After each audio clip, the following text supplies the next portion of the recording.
अस्सलाम वालेकुम। I hope that you are doing. मैं उम्मीद करता हूँ कि आप सब लोग बिल्कुल ठीक ठाक होंगे और हमारी आज की वीडियो का टॉपिक चूंटियाँ होने वाला है। Yes, today we are gonna talk about ants. So let's start our video. जो चूंटियाँ यानी एंट्स होती हैं, इनकी तकरीबन 12,000 से भी ज़्यादा स्पीशीज़ पाई जाती हैं।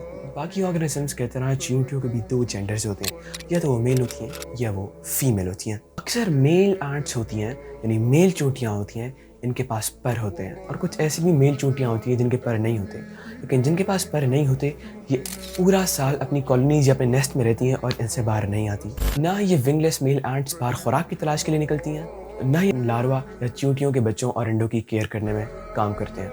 वो बस पूरा साल अपनी कॉलोनीज और नेस्ट में रहते हैं, उससे बाहर नहीं निकलते। अगर मेल एंट्स पूरा साल बाहर नहीं निकलते, जिनके पास पर नहीं होते हैं, वो वाले मेल पूरा साल अगर बाहर नहीं निकलेंगे, तो फिर सवाल ये उठता है कि जिनको हम देखते हैं बाहर चूंटियाँ जो फिर रही होती हैं, जिनके पर भी नहीं होते और खुराक तलाश करती हैं, फिर उनका जेंडर क्या होता है? ये चूंटियाँ होती हैं फीमेल, यानी फीमेल वर्कर एंट्स, जो कि बाहर खुराक तलाश करती हैं, अंडों की केयर करती हैं।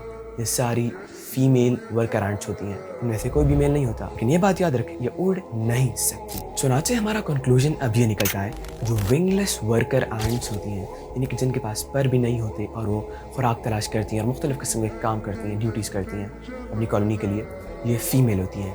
All wingless worker ants are female. ये जो रिसर्च है ये तो आजकल की है, यानी कि मॉडर्न इक्विपमेंट जैसे माइक्रोस्कोप और इसी तरह के डिफरेंट इक्विपमेंट्स डिस्कवर होने के बाद ये तमाम रिसर्च की गई है एनिमल्स पे और चूंटियों पे। इससे पहले ये बात कोई नहीं जानता था।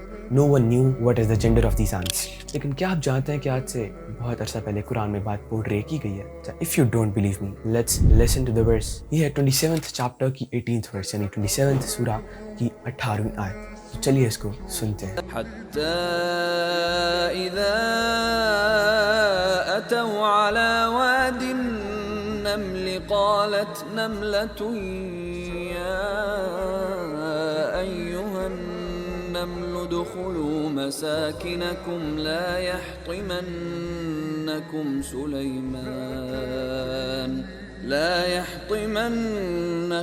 سليمان وجنوده وهم لا يشعرون۔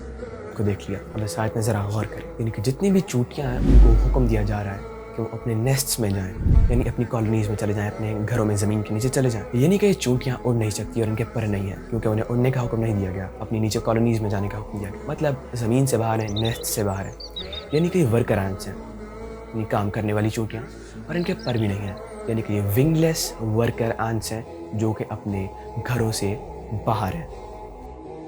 اس آیت میں چونٹیوں کے لیے جو لفظ استعمال ہوا ہے وہ قولا نہیں قالت، جو کہ قولا عربک گرامر کا لفظ ہوتا ہے، یہ میل یا مرد کے لیے استعمال ہوتا ہے، جبکہ جو قالت ہوتا ہے that is used for female، یہ فیمیل کے لیے استعمال ہوتا ہے۔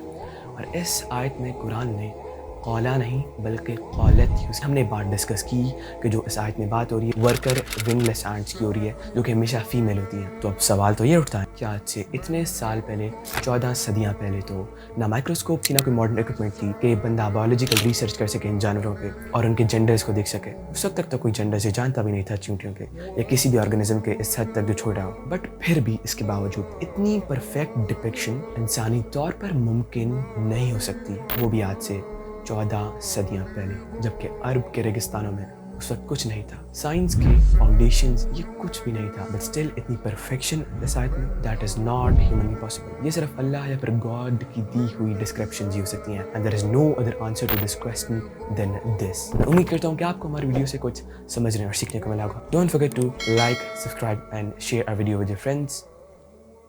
پیس آؤٹ۔